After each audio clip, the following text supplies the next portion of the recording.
इस देश में हिंदू चरमपंथियों का दिमाग आखिर क्यों ना बढ़ेगा। जब जेल से वो निकलते हैं सजा काटकर किसी की हत्या के जुर्म में, और उसके बाद भी उनका दामाद की तरह स्वागत किया जाता है, मतलब उन्हें मिठाई खिलाया जाता है, उनकी आरती उतारी जाती है, उनका भव्य स्वागत किया जाता है, तो उनका मनोबल क्यों नहीं बढ़ेगा। और क्यों नहीं जो चरमपंथी हैं वे अल्पसंख्यक समाज यानी जो मुस्लिम समाज है उसके खिलाफ और निर्भीक होकर बोलेंगे। गौरी लंकेश हत्याकांड आपको याद होगा। जी हाँ, 2017 में एक देश की मशहूर पत्रकार रही गौरी लंकेश की हत्या कर दी गई, और उस मामले में जो लोग सजायाफ्ता हुए वे अब जेल से रिहा हुए हैं, और उनका किस तरह से स्वागत किया गया है। इसके अलावा कानपुर से भी एक खबर आई है जहां योगी आदित्यनाथ ने 31 लोगों से के नाम पर जो केस है उसे वापस लेने का फरमान जारी किया है। तो इन तमाम मसलों पर हम चर्चा करेंगे। स्वागत है आप सभी का द लाइव टीवी में। मेरा नाम उदित तारन है। द लाइव टीवी, सच सबसे आगे। देखिए, गौरी लंकेश हत्याकांड आपको याद होगा। दक्षिणपंथी विचारधारा के खिलाफ एक प्रखर होकर बातें रखने वाली पत्रकार, जिनको हर दिन धमकी मिलता था, अपने पिता पी लंकेश की तरह वह भी एक निर्भीक पत्रकार थी, जो कम्युनल हार्मनी बनाए रखने के लिए और खासकर जो दक्षिणपंथी विचारधारा की जो एक अंतिम सीमा है, जो लोग वहां पहुंच चुके हैं उस स्तर पर कट्टरपंथी पर पहुंच गए हैं कि ना उन्हें इंसानियत दिखती है ना उन्हें मुसलमान दिखते हैं, तो उनके खिलाफ गौरी लंकेश बोलती थी। उनकी हत्या कर दी गई।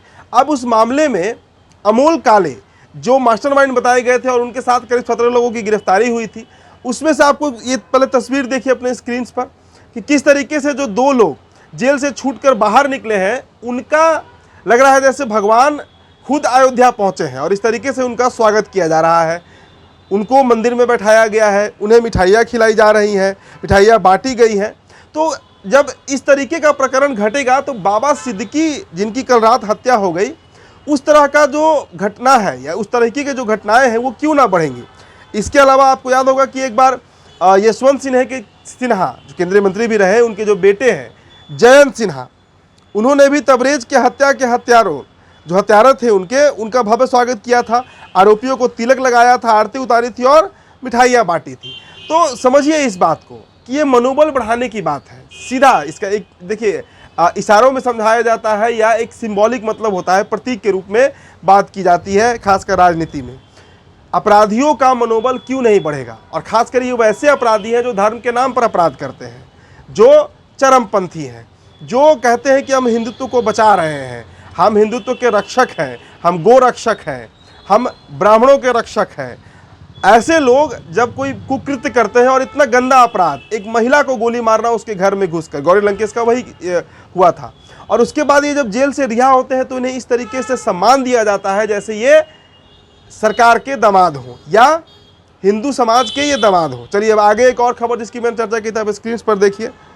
खबर कानपुर की है, जहां कानपुर हिंसा को लेकर योगी सरकार का बड़ा फैसला आया है और 31 हिंदू आरोपियों पर दर्ज मुकदमे वापस लेने की बात कही गई है। मतलब आरोपियों का धर्म देखकर उन पर से केस हटाया जाएगा। तो पूरे देश को जंगल बनने में कितना देर लगेगा। आप अगर धर्म के और संप्रदाय के नाम पर, और वो भी ऐसे लोग जो धार्मिक और सांप्रदायिक हिंसा में शामिल है, जिनका हाथ है, जिनका पैर है उस दंगे में, उनको आप धर्म देखकर अगर बरी करिएगा और उन पर से केस हटवाइएगा तो इस देश को जंगल बनने में कितना समय लगेगा। आप सोचिए कि देश को जंगल बनने में कितना समय लगेगा, जहां जानवर रूपी ऐसे शैतान किसी को मार देंगे, हत्या कर देंगे, जेल में जाएंगे, फिर जब वापस आएंगे तो या तो उनका भव्य स्वागत किया जाएगा या फिर इन पर सारे केस हटा दिए जाएंगे, सिर्फ इसलिए क्योंकि इन्होंने जिनके खिलाफ अपराध को अंजाम दिया था वो भाजपा उनको पसंद नहीं करती है। चलिए अब एक भाषण आपको सुना देते हैं ताकि नफरत की बाजार कैसी सज रही है इस देश में वो आपको समझ में आ जाएगा। देखिए, नीतीश राणे महाराष्ट्र के हैं, बड़े विवादित नेता हैं। अब पहले उनकी भाषा को आप सुनिए, फिर आगे हम चर्चा करते हैं। दबाव टाकण्याचं काम करता है।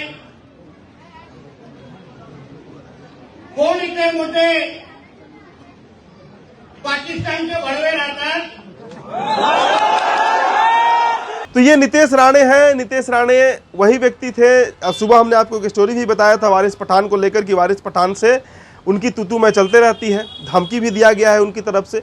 और ये बीजेपी के नेता हैं। सबसे जो दुर्भाग्य का बात है, जो दुख देता है जो बात, वो ये है कि ये बीजेपी के लीडर्स हैं और इनको बीजेपी प्रमुखता से आगे बढ़ाती है, इनको विधायक बनाती है, मंत्री बनाती है, कैबिनेट में जगह दी जाती है। इस तरीके के नेताओं का आप जुबान सुनिए। ये भारत में रह रहे मुसलमानों को पहले तो पाकिस्तानी कहते हैं, उसके बाद उनके मस्जिदों में घुसकर उन्हें मारने की बात कहते हैं, उनके धर्म पर टीका टिप्पणी करते हैं। टीका टिप्पणी क्या, गाली देते हैं, सीधे सीधे शब्दों में अगर समझा जाए तो इस तरीके से अगर इस देश में जो एक स्ट्रक्चर तैयार किया जा रहा है, जो एक ढांचा तैयार किया जा रहा है धर्म के आधार पर, संप्रदाय के आधार पर, इसका परिणति बेहद दर्दनाक हो सकता है। शायद इस बात को बीजेपी समझ नहीं रही है, या समझ रही भी होगी, क्योंकि जो मेरा अपना आकलन है बीजेपी सब समझती है।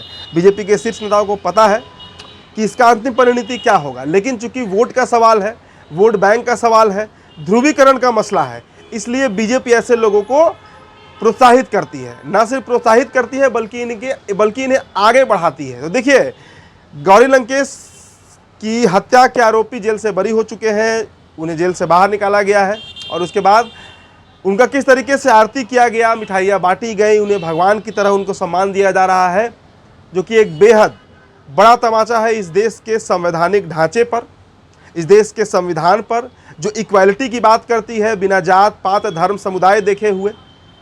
और वैसे लोग एक देश की बड़ी पत्रकार रही, बड़ी मुखर आवाज़ रही दक्षिणपंथ के खिलाफ, गौरी लंकेश को बर्दाश्त नहीं कर सकी और गौरी लंकेश की हत्या कर दी गई। और अब उनके जो मुजरिम हैं, जो अपराधी हैं, जो उसमें संलिप्त थे, उनको भगवान बनाया जा रहा है। तो आपकी जो प्रतिक्रिया होगी हमारे कमेंट बॉक्स में छोड़ते जाइएगा।